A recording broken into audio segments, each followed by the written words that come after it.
Hey y'all, welcome back to my channel. It's me, KiaSimone. I hope y'all enjoyed your Thanksgiving. I had a very quiet, very peaceful Thanksgiving. But that's the last time I saw quiet and peaceful, because when I tell you this internet is ablaze, it's more than I've had time to fully research. But from what I see, first of all, Funky Diva is dragging Tamar by the last wig she got all up and down the back alleys of the internet. Just, it's a mess. And I mean, y'all know I be trying to stay out of other people's business, but I mean, their business came to me. It was all in my FYP and all kind of shit. And every other video is a different clip of this motherfucker. I mean, dragging the bitch. Why you was out there with that lady husband? And speaking of that lady husband, Kandi, I hope soon to be ex-husband, Todd, is coming up out his bag. Todd down to the courthouse asking for child support and spousal support and primary custody and all kind of shit. Apparently, he down to the court talking about Kandi is damn near deadbeat and he need full custody. And you know full custody come with payments and shit, right? You know that, right? And apparently, he's also trying to dispute the prenup, and I guess saying he signed it under duress. Don't piss us off. And speaking of don't piss us off, child, in other Atlanta news, apparently Porsha done debuted her latest partner. She got her an auntie she done found some damn where, some stud she taking pictures with in front of the Christmas tree and all over the internet. Like, just give that hot box a break. And then I also need to review Married to Medicine and Real Housewives of Potomac and that boring bullshit. I got a little bit to say about a whole lot of shit, so let's just go ahead and get into it. Before we do, y'all, please be sure to like, share, comment, and subscribe if you've not already. And of course, I have to shout out my super thanks. Thank you so much to Hello My Beautiful Soul. And I did see y'all comments saying, hey, I don't know what you talking about. We've been hyping your videos. I don't know where you've been. Just because you done found out about some new shit, don't come talking no shit to us. I appreciate y'all. I want y'all to know. I appreciate y'all from the bottom of my heart.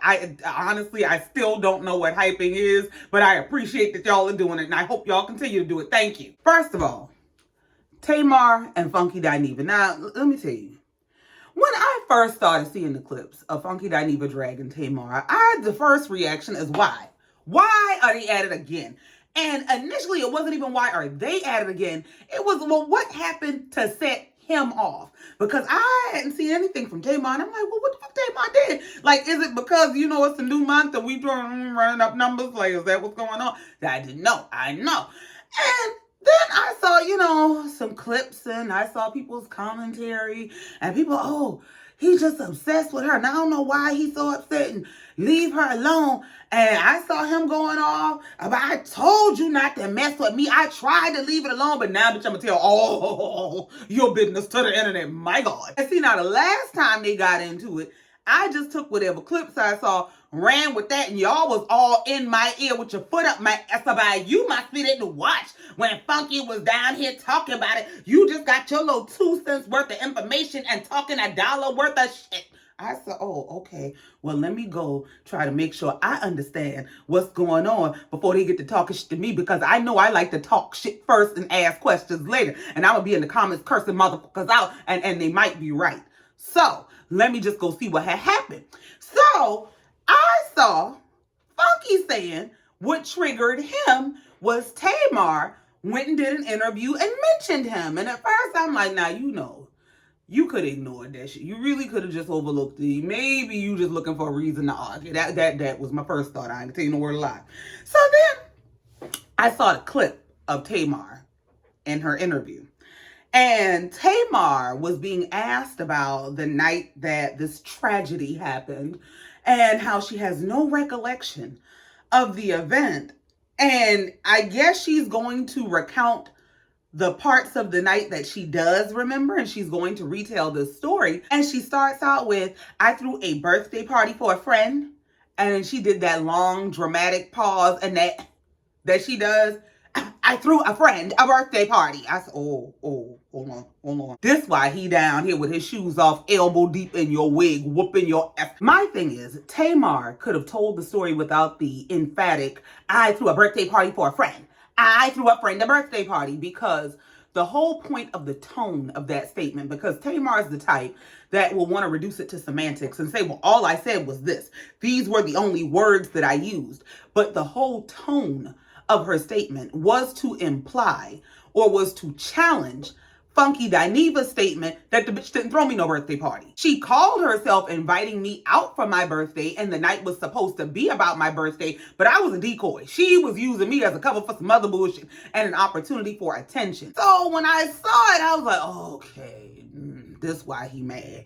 He mad because low-key, you trying to call me a damn lie without straight up calling me a damn lie, because you know I'm going foot the ass. Well, in response to Tamar's little shade, Funky said, you can call me Ray-Ban, bitch, because I'm throwing all the shades. I got all the shade for your ass. He's down here telling all the business, and he said he don't give a damn what y'all say, because he already know y'all gonna be trying to call him a messy punk, saying, yeah, you can't be out with them messy punks, because soon as they get mad with you, they gonna tell all your business. But he said this ain't that. He said, this is she won't leave me alone. She keep coming with me. And so now he's down here telling everybody that apparently Tamar and Yandy's husband, Mendeecees, are having an affair. My God. What do you mean?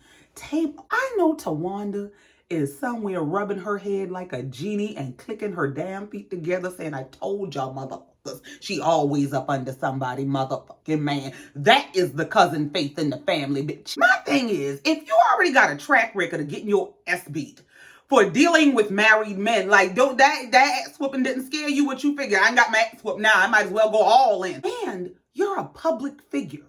Why would you immerse yourself in partnerships of any kind that stand to jeopardize your public reputation, especially when you the preacher's churn and you like to be on the internet about you doing Bible study and you like to Jesus this and Jesus that, and did you calling on Jesus when you laid up with that lady husband? And listen, I get that we don't know any of this to be true. Funky could be lying. He just a man. He just wants some views. That very well could be true. But something about all of this has the ring of truth to me. I don't think he's lying. Now, the question or conversation may be whether he's wrong for exposing it or the timing of exposing it, but I don't think he's lying about what he's exposing. I think that's why, everybody say Yandy had her little piece on the side. He over there with his box of chocolates, getting his rocks off. I want me a piece of candy sometimes too, shit. But they also say that Yandy has a tendency to cover for all his bullshit. Like when she was down to the Love and Hip Hop telling the people that it wasn't Mendeecees who was DMing the girl, it was her pretending to be Mendeecees. That just, ma'am. So there's not much backlash expected from Yandy. But I'll be damned if the internet is not ablaze with the accusations and allegations against Tamar. Now, I don't know how true it is. I have not gotten to watch all of the drags. I've seen clips, and when I tell you every time I see a clip, it's a totally different clip with a totally different drag, all from the same set. I mean, he must have put straight foot down. I say that to say I haven't seen the entirety of everything that he said, but what I did see is supposedly in response to the accusations and allegations and the entirety of what he said, Tamar said supposedly she done called her lawyer and them PR people that Tony said she be having on speed dial behind Tamar and her bullshit, and they supposed to be coming after Funky. Funky said he don't give two fucks. He ain't got nothing to give. And I mean, I don't blame him if you won't put it out there stand 10 toes down on it. Now, I mean, I get what his motivation was in terms of, you know what? I tried to spare you. When it all first happened, you had me caught up in a bunch of bullshit. I'm trying to be grown. I'm trying to be mature. We all trying to have careers here and, do our thing. And our brand matters to all of us. But what you're not going to do is play with me. I get that. However, my thing is, he expressed the level of discomfort he had being out with, I'm about to say Yandy. Child, I was about to say out with Yandy because that's Yandy damn husband. My God. He was talking about how uncomfortable he would be going out with Tamar and they out hanging out and Mendeecees come walking in. I think he said on at least 3 separate occasions they've been out together and they minding their business. He thinking they just having them a night out and here comes Mendeecees. Now, he said he was very uncomfortable in those settings, of course, because he's a married man. This is an inappropriate relationship, as he put it. But I think the question that comes into play is, if you were that uncomfortable, did you voice it at that time? Did you say to your friend or a person you were building a friendship with that, listen, I ain't judging you and I ain't knocking you, but certain just is not in alignment with who I am. I don't really care to be around certain things. So I'm not going to tell you who you can and cannot be in relationship with. But if those are the relationships that you are choosing to participate in and that's what you want to entertain, I'm going to have to remove myself. Was that level of conversation ever had? Or was it just a situation of, I'm going to sit here, I'm going to watch this, I'm going to, enjoy this connection or use this connection for whatever it's worth. And then when the shit hits the fan, you use this information as a weapon. In realizing in real time in these situations that, hold on, she got this married man coming to these outings, because the first time it might have been maybe he just happened to come to the same establishment. We all just ran into each other and they kind of know each other. We all in this business. Maybe the second time was, hold on now, this getting to be a coincidence. And the third time was, bitch, this is the plan and I'm the decoy. I get that as a friend or somebody you think you're building a friendship with, it is offensive when you find out that you hanging out with me is not genuine. It has nothing to do with you wanting to build a friendship with me and everything to do with you wanting to build a decoy so that it'll look like you're out with me, but you're using those outings with me to mask that you actually going out to meet this married man. That would hurt my feelings. So I could understand, I guess, maybe it ain't the right thing to do, but I understand the reaction of on the back end, after you've exposed me to public backlash, after you did not defend me or say, listen, yeah, something happened to me, but Funky ain't got nothing to do with it. Leave that man alone. Let him make his videos. After I thought we were friends or at least pursuing a friendship, I can see how, your feelings are hurt and you go, look, I'm going to just put it all on the table because fuck this. So I get that it's very possible that, in real time, yes, I was uncomfortable, but I also didn't really realize what was going on. And now in hindsight, in retrospect, I can look back and see that this is the game that was being played. I knew, the flirting or whatever was going on was inappropriate, but I didn't realize the depth of the situation. And now that I realize not only the depth of that situation they got going on, but the depth of how this is trying to play with me, I'm going to just go ahead and put it all on the table. I get how that's possible, but I do also see the side of questioning why now. If you knew this all this time, you were so uncomfortable with it, why would you not, even to her, have expressed that discomfort? I can get not expressing it publicly, but why not say something to her? But, I guess he explained that. He said part of the reason he didn't say anything, at least publicly, is he was trying to not be that person. He was trying to spare her and not put it all out there. He did say the reason she came out with that damn made for internet movie or whatever that was that Mendeecees was in was supposed to cover their S's because people had started seeing them out and they were getting caught, and that was supposed to be the cover for why they were out together and why they were so touchy-touchy. Because I was trying to figure out why you pick Mendeecees to be a video love interest. Like what? But child, it's a mess. Them people got it going on. I don't think there's any salvaging that friendship. He dragging her all through the street, calling her common and all kind of shit. It's just Lord. And while honestly, I do wish I could find some defense for Tamar in this situation, I do think Tamar got to learn when to leave certain things alone. You really got to learn when to use your discernment to assess when I'm dealing with somebody who will go head up with my crazy. Whatever antics I'm willing to put down, bitch, they're willing to pick up. They're willing to match me and meet me. Do you understand? You got to know when to say, you know what? I'm not going to mention that motherfucker. I'm not saying you have to rewrite history and pretend that you never had any interaction with this person. But all you had to say is, I was out this particular night with some friends at the time, but all that, I threw a birthday party for a friend. I did throw a birthday. And her thing will be, well, it's my story to tell, and I didn't mention him. And it's that whole mean girl, I'm going to brush up next to you, barely touch you, and dare you to say anything. It's antagonistic is what it is. You're antagonizing a person. And then when they react and they start telling all your business all over the internet, then you want to call lawyers and people with licenses and all kind of shit to stop the bullshit. Ma'am, when you know you have shit to lose, when you know you have secrets to keep, shut the fuck up. You know what got Frank Lucas caught? Flamboyance. Wanting to be seen. Needing everybody to know you got it and you are it. sit the down. You can be it, you can have it, you can run the world without everybody knowing this. You sit your ass down. Moving on, let's talk about Kandi and Todd real quick, because I read a bunch of documents. I ain't gonna read no bunch of documents because I don't give that much of a damn. They apparently are up and through the courthouse because Todd want his stuff. Todd want Kandi stuff that he think is his stuff, which is apparently her monies.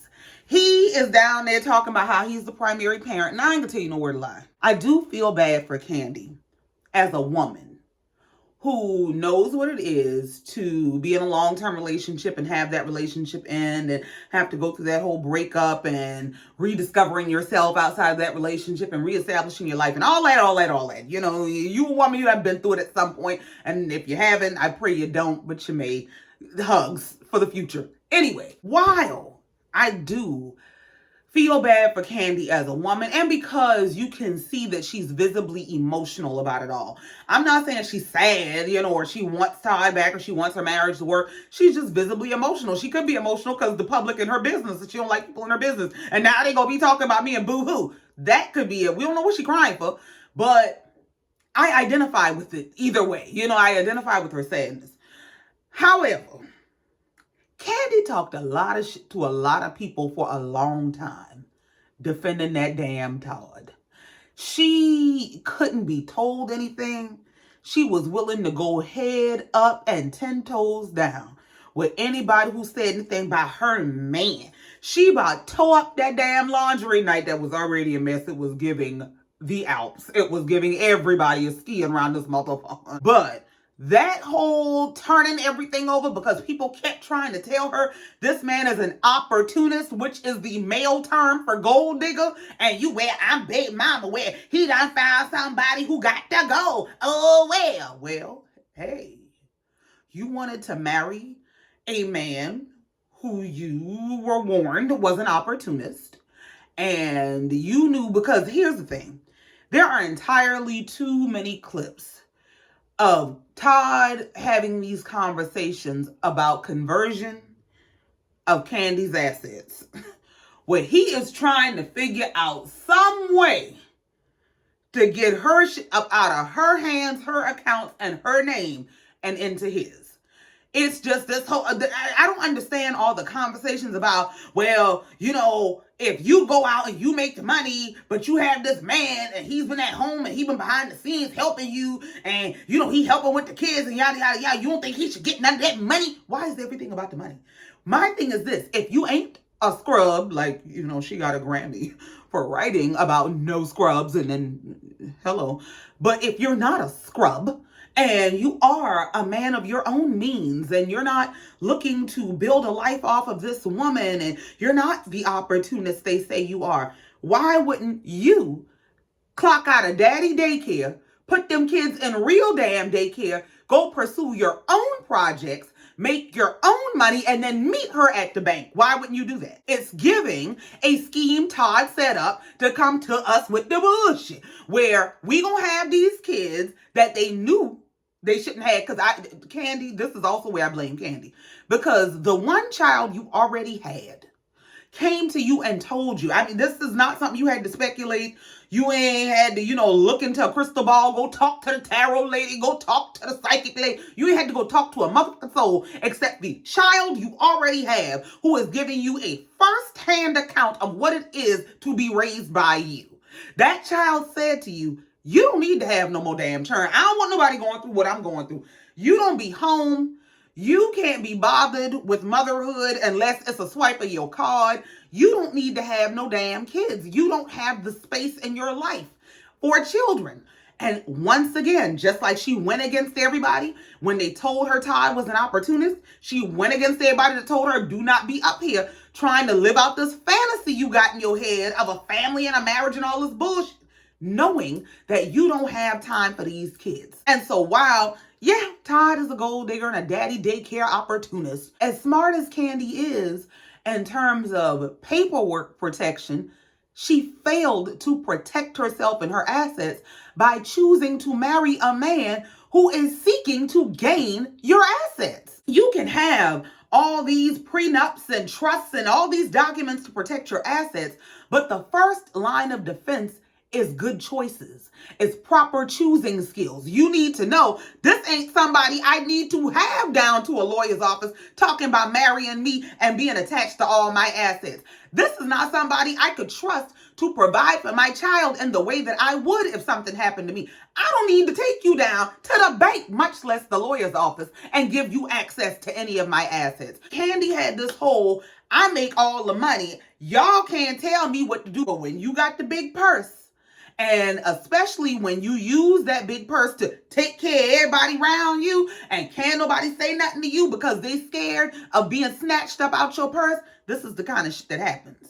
You go and marry subpar individuals who ain't looking for nothing but what they can get up out of you. So while I feel bad for Kandi in terms of what she's going through, and just the fact of watching your family break down. Even if she don't like Todd, she don't want Todd, she prefer whatever girlfriend they say they got living in that damn house, which I do think is the case. I think that's also why Kandi went into this relationship dynamic and was so comfortable in it and was so defensive and protective of it, is because Kandi is kind of butch.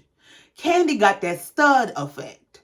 And I think if you're a butch, kind of masculine, studdish kind of female, and you used to, throwing it around like Big Ma, I'm the sugar daddy around this man. You used to, pulling a bitch with a bag. I think Todd was just another bitch. And I don't mean that to be, emasculating or disrespectful, but I think Kandi's whole approach was the same approach she takes with a woman. Like, I'm Big Mama. And that don't work with a man. Like, that don't, and I mean, unless you want a man who's your son. But even if Kandi don't want Todd, don't like Todd, can't wait for him to get out the house. When you look at those small children, I'm sure that it's disappointing to have to explain to your children that we couldn't make this work. Our goal was to have this family for y'all, like y'all are our top priority, but we just couldn't make this work. And so, I identify with her as a woman and with whatever pains come with breakups and divorces and separations.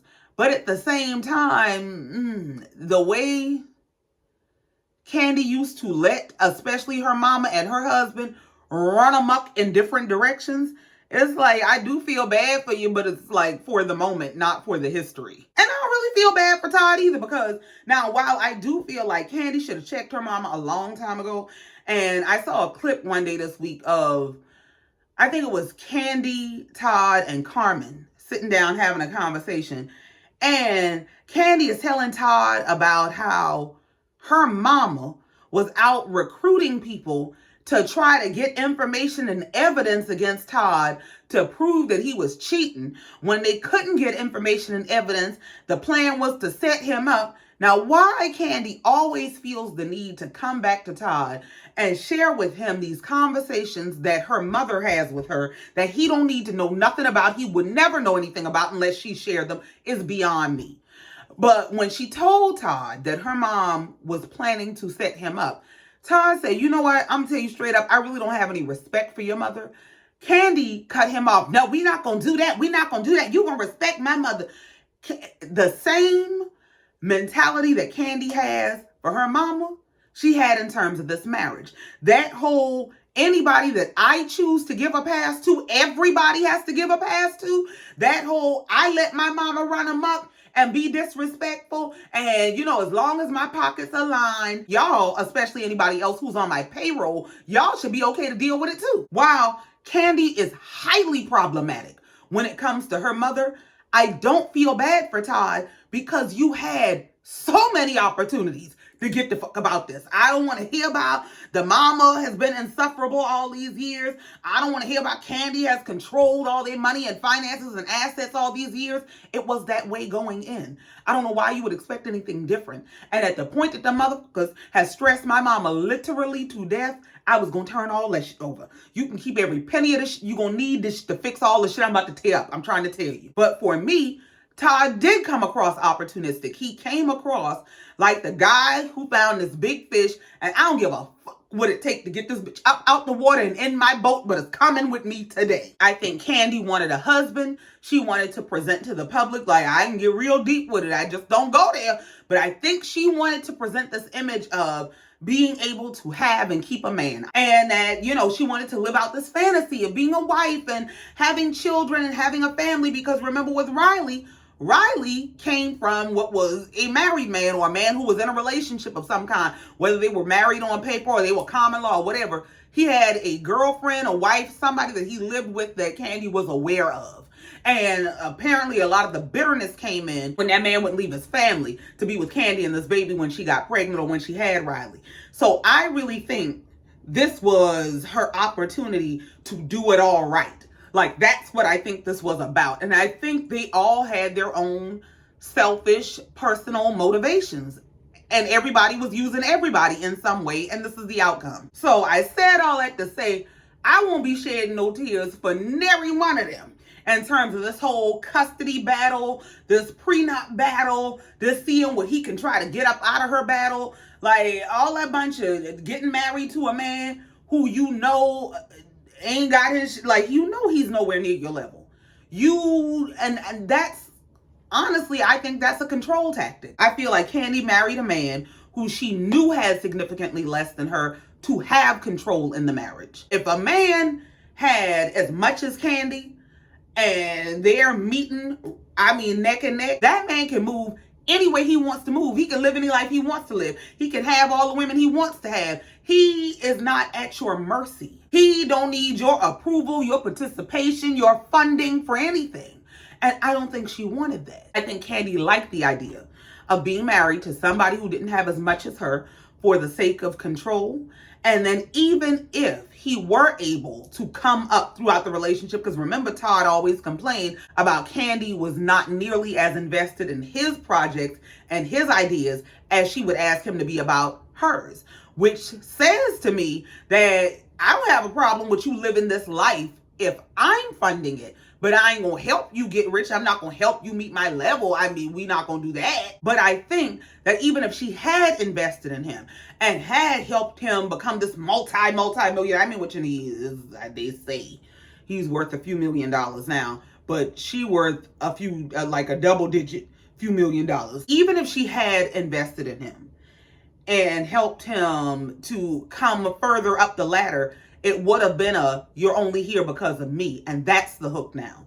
So I think, I don't think anybody truly went in with clean hands, which is why I ain't crying for a damn soul.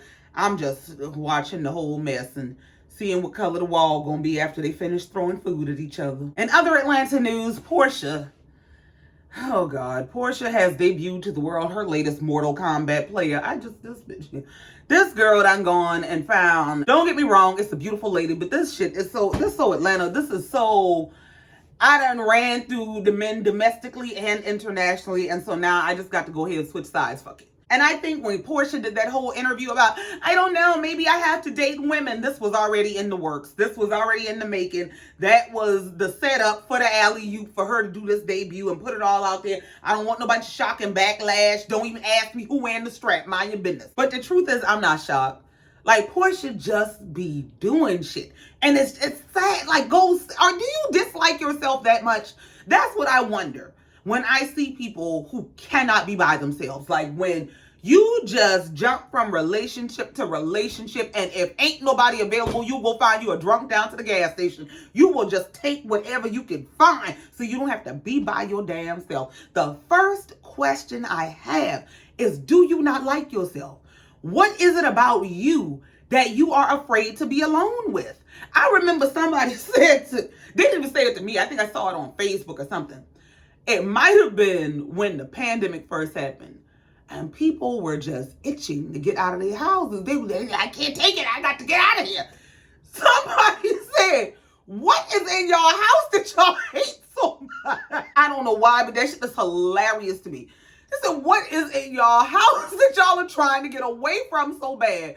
What is in y'all house that's not in the bar around the corner, that's not at the salon? And the same is true of people with relationships. What is in your house, in your temple, that you cannot stand to be alone with? And my thing is, if you don't want to be alone with you, Why do you think anybody else does? I want Porsha to go find Porsha. Porsha is a beautiful woman. If she could get her inside to match her outside, the motherfucker would be unstoppable. But I don't think she realizes is that every time you pop out with something new just to prove you can get something new, you diminish your own value. Because it start to look like she don't know what she doing. This bitch just giving it out. Maybe she like it. Shit, I like throwing it around. I like giving it out. Kiss my ass. I mean, maybe she does.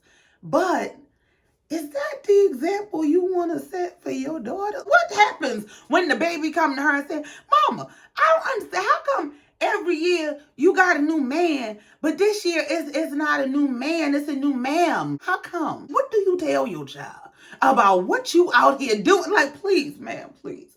I ain't saying you can't live your life. And if you want to see these people on the low and on the side, do whatever you want to do.